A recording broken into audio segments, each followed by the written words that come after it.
In the colorful city of Mubara, the streets were buzzing with excitement. Music filled the air, drums echoed, and everyone danced in celebration. It was the wedding of the year. Kwame, a handsome and successful businessman known for his charm, was marrying Alima, a warm-hearted, plus-sized woman loved by many for her kindness, wisdom, and gentle smile. People couldn't stop talking about them. "They're so different but so perfect together," some said. Others smiled and whispered, "She must have a heart of gold to win a man like him." Alima wore a beautiful traditional gown with gold embroidery that shimmered in the sun. She looked like a queen, radiant and full of hope. Kwame held her hand proudly, his smile wide, showing the world he had found his bride. During the vows, Alima's eyes filled with happy tears as she promised to stand by him in joy and in sorrow. Kwame pulled her close and whispered, "You're everything I prayed for." The crowd cheered. Flowers were thrown. Music played louder. That day it seemed nothing could ever go wrong. It felt like a fairy tale, two hearts becoming one. A wedding full of love, laughter, and promises that everyone believed would last forever. At first everything seemed perfect. Alima woke up every morning with a smile, ready to cook Kwame's favorite breakfast, press his shirts, and pray with him before he left for work. She believed she had found true happiness, but slowly little things started to change. Kwame stopped saying thank you. He no longer looked at her the way he used to. He'd come home late, barely speak, and sometimes wouldn't even touch the food she carefully prepared. One evening, during a small disagreement, Kwame snapped. He looked her up and down and said, "You're lazy, and honestly, you're too big to be a wife in this modern world." His words hit her like a slap. Alima stood there, stunned, forcing a smile, trying to act like it didn't hurt. But something inside her cracked that day. The man who once held her hand with pride now looked at her with irritation. He stopped calling her beautiful. He began comparing her to other women, thinner, louder, more modern, as he called them. Each insult was like a small cut. Sometimes he'd say it in a joke, laughing, pretending it was nothing. "You ate again?" he'd ask with a smirk. Or, "Try walking instead of sitting all day." Alima tried to ignore it. She told herself maybe he was stressed, maybe work was hard. But deep down, she knew something was breaking between them. She started staying up late, staring at the ceiling, wondering what she had done wrong. She cried quietly in the bathroom so he wouldn't hear. Her confidence began to fade. She dressed with less care, spoke less, and laughed less. The warmth in their home turned cold, and the man who once called her his queen now treated her like a burden. What hurt most wasn't just the words. It was knowing they came from the same mouth. Every morning, Alima still woke up early. She tied her wrapper, entered the kitchen, and cooked Kwame's favorite meals. She cleaned the house, did the laundry, arranged his files, and even managed some of his business calls when he was too busy. She tried to be the perfect wife, the kind who holds everything together with quiet strength. But no matter how much she gave, it never seemed enough. Kwame barely noticed her efforts. He would leave without saying goodbye and return home without a smile. When she tried to talk to him, he acted distracted or annoyed. "I'm tired," he'd say. Or worse, "Can you just leave me alone?" There were no more hugs, no more gentle touches, no more late-night talks. The silence in the house grew heavier with each passing day. Alima used to be full of light. Her laughter used to fill every corner of their home. Now she barely spoke. She wore simple clothes and wrapped her head with old scarves. The joy that once danced in her eyes had disappeared. Sometimes she would sit by the window, staring at nothing, her hands folded in her lap. Other times she stood in front of the mirror, staring at her reflection, asking quietly, "Is this really me?" The mirror became her only companion. It didn't lie. It showed a woman who was slowly breaking, a woman who still gave everything but received nothing in return. She prayed every night for things to get better. She begged God to fix her marriage, to bring back the man who once adored her. But day after day she felt more invisible. The house was no longer a home. It had walls and a roof, but no warmth, no laughter, no love. Just two people living under the same roof, one emotionally gone, and the other clinging to fading memories. Alima's heart grew heavy, but she kept going. Not because she was happy, but because she didn't know how to stop loving someone who had already stopped loving her.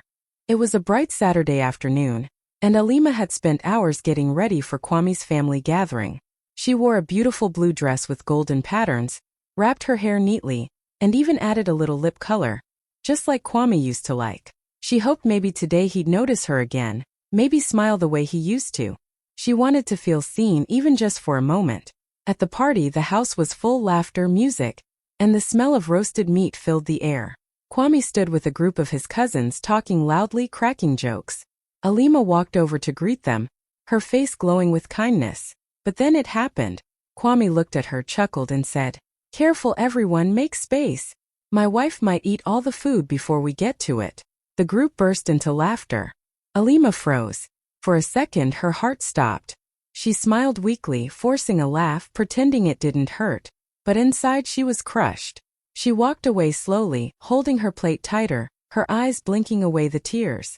She found a quiet corner and sat alone, her food untouched. She felt humiliated, not just because of what he said, but because he did it in front of everyone. No respect. No love. Just mockery.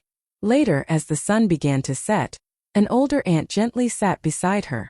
She touched Alima's hand and whispered, "My dear, a man who mocks his queen in public is no king at all." Alima's eyes filled with tears, but she nodded silently. That one sentence meant more than all the fake smiles she wore that day. It wasn't just a joke. It was another crack in her already fragile heart. A moment that reminded her she wasn't loved the way she deserved. The party ended, but that moment stayed with her, etched deep into her soul like a scar no one could see. And yet, even through the pain, she kept smiling. Not because she was okay, but because she didn't want the world to know how broken she truly felt. It was a quiet morning in Mubra. The sun had just risen, and the smell of fresh pap and fried plantains filled the kitchen. Alima had woken up early like always. She had packed Kwame's work files, ironed his clothes, and set the table for breakfast. She hoped maybe today would be different. Maybe today he would smile at her, say thank you, maybe even remember how much she loved him. But as Kwame walked into the room, his face was cold. He didn't look at her. He barely touched the food. And then, without warning, he pushed his plate away and said, "You know what, Alima? You're a burden. I regret marrying a fat, useless woman." The words hit her like a heavy slap. She stood there, frozen, her hands shaking. Her lips trembled, but no sound came out. She looked at him. This man she had prayed for, served, loved with every part of her soul. And now he was tearing her apart with words that cut deeper than any knife. Tears filled her eyes, but she didn't argue. She didn't beg. She didn't ask why. Slowly she turned around, walked to the bedroom, and took off her wedding ring. Her fingers trembled as she placed it gently on the nightstand, the same place where she had once kept love notes and shared dreams. She walked out of the house with nothing but her handbag and her broken heart. No shouting. No goodbye. Just the soft sound of her quiet steps and the trail of tears that soaked her cheeks. Neighbors saw her leave but said nothing. They had seen her pain growing day by day. Now they only watched in silence. Outside, the world continued as normal. Cars passed, birds chirped, children played. But inside Alima, something had ended. The woman who had stayed through insults, loneliness, and humiliation had finally reached her breaking point. And in that painful moment, with her heart shattered, she made the bravest decision of all. She chose to leave. Alima didn't know exactly where she was going when she boarded the bus to Kabara. All she knew was that she had to leave Mubara. Leave the pain, the insults, and the house that no longer felt like home. With a small suitcase and swollen eyes, she arrived in Kabara, a quiet town surrounded by green hills, fresh air, and kind strangers. The people there smiled at her without judgment. For the first time in a long while, she felt like she could breathe. She rented a small room behind a local shop. It wasn't fancy, but it was peaceful. Each morning she sat outside with a warm cup of tea, listening to the birds. The silence wasn't lonely, it was healing. Slowly she started thinking again, dreaming again. One afternoon, while helping an elderly woman pick leaves for her skin rash, Alima remembered how her grandmother used to mix herbs for beauty and healing. A small spark lit inside her. With the little savings she had left, Alima began making simple herbal soaps and body oils using natural ingredients, aloe, shea butter, turmeric, and local roots. She sold them in small jars at the market, wrapped with love and care. At first, only a few people bought them, but word spread. People came back saying, "Your cream healed my skin," or "Your oil smells like peace." The women in the town noticed her spirit and invited her to join a local women's cooperative. There, Alima found more than just support. She found sisters. They laughed, Shared stories lifted each other up. Some had faced heartbreak too. Others had lost even more. But together they began to heal. They believed in her, and slowly she began to believe in herself again. Alima's small business grew. But more importantly, her confidence returned. She no longer saw herself as fat or useless. She saw herself as strong, gifted, and worthy. Each bottle she sold wasn't just skincare. It was a piece of her healing, a reminder that beauty starts from within. And in the heart of quiet Kibara, Alima began to bloom again. In Kibara, something beautiful began to grow around Alima, something she hadn't felt in a long time: sisterhood. It started with a simple conversation at the market. One woman admired Alima's handmade soap and said, "Your eyes carry so much strength." Alima smiled shyly, surprised that someone could still see strength in her. Another day, while sharing tea with Mama Jenny, an older widow, Alima opened up about her past, about Kwame, the insults, the pain, the loneliness. Mama Jenny just held her hand and said, "You're not alone." Little by little, other women joined in. Some were single mothers, others had survived broken marriages, abuse, or years of silence. They saw themselves in Alima. She saw herself in them. Together they formed a quiet but powerful circle. A safe place where no one was judged, and no one had to pretend. Every weekend they met under a big tree near the river, with mats spread out and lanterns flickering. They shared stories, some painful, some funny. They cried, they laughed, and they prayed. They spoke of lost dreams, of shame they had carried for years, of words that had wounded them deeply. But as each woman spoke, the weight became lighter. It was like their voices were stitching each other's hearts back together. Alima became one of the strongest voices in the group. She didn't try to be perfect. She was honest, raw, real. And in doing so, she gave others the courage to speak too. One woman said, "I thought I was the only one." Another whispered, "Because of you, I believe I can start again." They didn't have much, but they had each other. They exchanged herbs, recipes, blessings, and hugs. Sometimes they danced barefoot in the grass. Other times they sat in silence, just holding hands. Under the moonlight, with stars watching from above, they healed. Not just their bodies or their pasts, but their spirits. And in that sacred circle of women, Alima finally understood something powerful. Healing doesn't happen alone. It happens in love, in. As the months passed in Kibara, something magical began to happen to Alima. But it wasn't magic, it was love.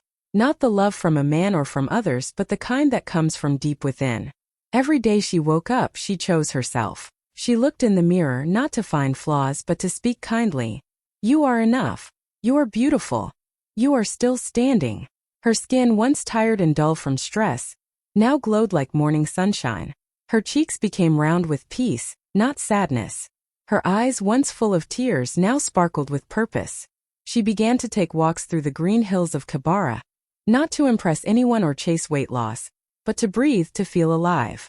And without even trying, the heaviness in her body began to lift, just like the heaviness in her heart. People noticed. Children in the market called her Mama Glow. Customers greeted her with wide smiles. "You look younger," one woman said. Another added, "You wear happiness like a crown." And it was true. Alima started wearing bright African prints, bold reds, sunny yellows, deep blues. She wrapped her hair in colors that danced with the wind. She no longer hid behind dull clothes or shame. She walked tall, her back straight, her steps light. But the biggest change wasn't on the outside. It was in how she spoke to herself. She no longer repeated Kwame's cruel words in her mind. She replaced them with truth. "I am not a burden. I am a blessing." She didn't need anyone's approval to feel worthy. She didn't need a man to feel loved. She had found the kind of love that doesn't fade, the love of self. Alima laughed louder now. She sang while she worked. She even danced while stirring her soaps. And with every smile, every confident step, every kind word she gave to herself, she became a living reminder that true beauty is born from healing, and that the most powerful glow comes not from the mirror, but from within. Back in the busy city of Mubra, things were no longer going well for Kwame. At first, he didn't even notice Alima was truly gone. He thought she'd come back after a few days, maybe with tears and apologies. But days turned to weeks, and the house stayed empty. The silence became louder than anything he'd ever known. No soft footsteps in the morning. No warm meals waiting at the table. No gentle voice calling his name or whispering prayers before bed. His business, once booming, started to slow down. Clients began pulling out, deals failed to go through, and his workers seemed less motivated. His office, once full of laughter and movement, felt cold and lifeless. Kwame would sit at his desk staring at his phone, hoping for a message from Alima. But there was nothing. At home, the house felt like a prison. He came back each night to cold food, dusty furniture, and empty rooms. He'd stand in the kitchen, remembering how Alima used to hum while cooking. Her soups, her fresh bread, the way she served him with love, he missed it all. He opened the closet and saw her clothes were gone. The scent of her skin on the pillows had faded. One evening he sat alone at the table, eating takeout that had no flavor. He looked at the empty chair across from him and whispered, "She used to sit there." His chest tightened. He remembered how she used to pray for his business, hold his hands before big meetings, smile at him even when he gave her nothing in return. Now he had everything he thought he wanted: freedom, space, silence. But it felt like nothing. The laughter was gone. The peace was gone. The love was gone. And for the first time, Kwame realized that Alima wasn't just his wife. She had been his home, his peace, his blessing. And he had pushed it all away. Now all he had left was regret, and an empty house filled with echoes of what could have been. One rainy evening in Mubra, Kwame sat alone in his living room, surrounded by silence. The TV was on, but he wasn't watching. He was scrolling through his phone, looking at old photos he hadn't touched in months. There was one of Alima in the kitchen, laughing as she stirred a pot. Another of her in their living room, her hands raised in prayer. Then one of her smiling at him, eyes full of love. He stared at that one the longest. A deep ache rose in his chest. She wasn't useless, he whispered to himself. She was everything. He suddenly remembered all the little things she did. How she reminded him to eat, how she prayed over his business, how she cheered for him even when he didn't deserve it. She was never the burden. He was the one who failed to see her worth. Driven by guilt and a desperate need to make things right, Kwame began searching for her. He asked friends, called relatives, and even returned to the market where she used to shop. But no one had answers. Finally, an old neighbor mentioned she had moved to a small town called Kabara. Without thinking twice, Kwame packed a small bag and traveled to Kabara. The moment he arrived, he heard her name. People spoke about her with respect and admiration. Alima? Oh yes, she's the one with the herbal skincare line, one woman said. She helps women here. She's a blessing to this town, another added. Kwame's heart sank. He followed the directions and found her little shop. From a distance he saw her through the window, confident, glowing, laughing with a customer.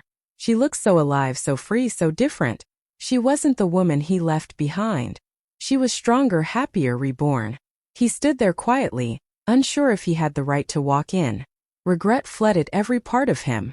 He had gone looking for the woman he hurt, only to find a queen he no longer deserved. Kwame arrived in Kabara with tired eyes and a heavy heart. In his hands he carried a simple bouquet of flowers, yellow daisies, her favorite. He had picked them carefully from a roadside vendor, hoping they would soften the pain he knew he had caused. His mind raced with memories, her laughter, her kindness, the way she used to call him my king, even when he didn't act like one. He whispered to himself, if I can just see her, maybe she'll listen. The market was busy, filled with voices, music, and the sweet smell of roasted maize. He walked slowly through the crowd, his eyes searching. Then suddenly he saw her. Alima. She walked with grace, wearing a brightly colored dress that wrapped beautifully around her glowing skin. Her head wrap stood tall, and her smile lit up the whole street. Around her were people greeting her with warmth, women hugging her, children running to her, men nodding with respect. She laughed freely, like someone who had been healed from the inside out. Kwame stopped in his tracks, heart pounding. She was nothing like the woman he had left behind. She was stronger now, her back straight, her eyes shining, her energy powerful. The woman he once mocked had turned into someone he could barely recognize. More beautiful, more confident, more alive. He felt small standing there with his flowers and guilt. For a moment he considered turning around.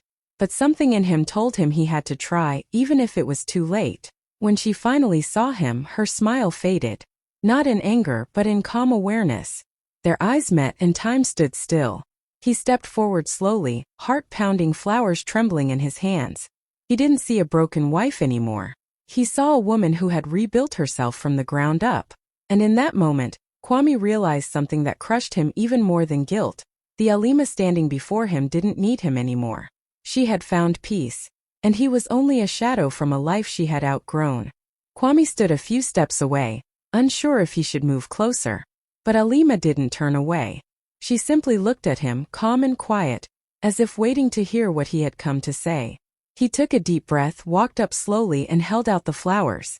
"Hi, Alima," he said softly, his voice shaking. She took the flowers politely, her face unreadable. She didn't smile, but she didn't look angry either. Just still, like someone who had already made peace with her past. "I came to say I'm sorry," he said, eyes filled with tears. "I was cruel. I didn't see your worth. I let my pride and ignorance ruin something beautiful. I regret everything I said. Everything I didn't do. You were never the problem. I was." His voice cracked. "Please forgive me." Alima looked at him, her eyes steady. She didn't cry. She didn't lash out. She just nodded slowly and replied in a calm, soft voice that carried more power than shouting ever could. "I needed to leave," she said, "because I had to learn to love myself again. And I couldn't do that in a place where I was constantly made to feel small. You broke me. But walking away helped me find myself." Kwame looked down, the weight of her words sinking deep into his chest. She added gently, "So thank you. Thank you for pushing me away. Because if you hadn't, I would still be living in your shadow, begging for love I now know I deserve." People walked by, the market sounds continuing as if nothing had happened, but for Kwame, the world had gone silent. Alima handed the flowers to a little girl nearby and turned back to her shop, her head held high, her steps strong. She didn't look back. She didn't need to. Kwame stood there, alone with his regrets, realizing that some wounds heal, but the scars are lessons, not doors you can walk through again. He had lost her, not to another man, but to the strength she found within herself. Alima didn't go back with Kwame. She didn't even consider it. Not because she was bitter, but because she had finally found peace, something deeper than forgiveness. She had built a life for herself, brick by brick, tear by tear, and no apology, no matter how sincere, could undo the strength she had found in her own journey. As she walked away from him in the market that day, her head was high, her steps sure. The same woman he once mocked, the one he called a burden, now carried herself like royalty. There was no shame in her walk, no pain in her eyes, just dignity, the kind that comes when a woman learns to love herself again, fully and without apology. In the months that followed, Alima's name spread even further across Kabara and beyond. Her skincare business flourished, but that wasn't the only thing people admired. What truly drew others to her was her story, her courage, her softness that remained even after being bruised, and her fire that refused to die. She was invited to speak at women's events, schools, and community circles. She shared her journey, not to shame Kwame, but to show other women that healing is possible. She stood in front of crowds and said, "I was once told I was fat and useless, but I found purpose in the very parts of me they tried to destroy." Women wept. They clapped. They rose from their seats with renewed hope. Alima didn't need revenge. She didn't need to prove anything. Her life itself had become the proof that pain can be turned into power, and silence into a voice strong enough to lift others. And so, Alima lived not just as a businesswoman, not just as a survivor, but as a leader. A woman reborn. A woman who found her crown in the very ashes of what once tried to break her. She didn't go back to the past, because her future was far too bright. The evening sky over Kabara sparkled with color. It was the town's annual women's festival, a day to honor strength, courage, and sisterhood. Drums echoed in the distance, children danced around fires, and the scent of grilled maize and roasted peanuts filled the air. Lanterns floated into the sky one by one, like glowing prayers. And right at the center of it all stood Alima, dressed in a stunning flowing gown of gold and green, her head wrapped like a queen, her smile brighter than the fireworks above. She had been invited as a guest, but no one told her the surprise waiting ahead. When the announcer called her name, the crowd erupted into cheers. "This year's Queen of Resilience," the host declared, "is a woman who turned pain into power, who rose from rejection to purpose, who now lifts others with her story." Alima Tears filled her eyes as a crown made of beads and woven threads was placed gently on her head. She looked out into the sea of faces, some cheering, some crying, all inspired. She took a deep breath, lifted the microphone and simply said, "Thank you. This crown isn't just for me. It's for every woman who has been told she is not enough, and still chose to rise." The crowd roared. But somewhere in the back, half hidden beneath the shadows of a tree, stood Kwame. He had heard about the festival, about Alima's growing fame. Curiosity and guilt had brought him there. And now, watching her shine so brightly on a stage she built from her own pain, his heart broke all over again. He clapped with the crowd, but his hands shook. His eyes were full of tears. This was the woman he once mocked, once called useless. Now she was being honored by an entire town. And all he could do was watch. As fireworks lit the sky and music filled the air, Alima looked upward, her crown glinting in the light. She didn't need to know Kwame was there. Her joy was complete. She had become more than he ever imagined. She was no longer his wife. She was a symbol of strength. Late one night, after the festival lights had faded and the town had gone quiet, Alima sat alone in her little room, her crown resting gently beside her. She opened her old journal, the same one she used to write in during her darkest days. The days when tears soaked the pages and her heart felt too heavy to carry. But tonight was different. Her hands were steady, her heart full. She took a deep breath and began to write. "He called me fat and useless," she wrote. "But in finding myself, I found the love he never gave. The love I searched for in him was always meant to come from me. I was never a burden. I was a blessing he couldn't carry." She paused, letting the truth sink into her bones. That one page, that one sentence became more than just a private reflection. It was shared at the next women's event. Then someone posted it online. And slowly, Alima's words spread like wildfire. Across cities, towns, and villages, women read her story. They shared it with their sisters, mothers, friends. They whispered it in salons, prayed over it in churches, and saved it on their phones. Alima became more than a name. She became a symbol of healing, of strength, of rebirth. And through her simple, honest words, thousands of women began to believe something they had long forgotten. They were never the problem. They were always enough.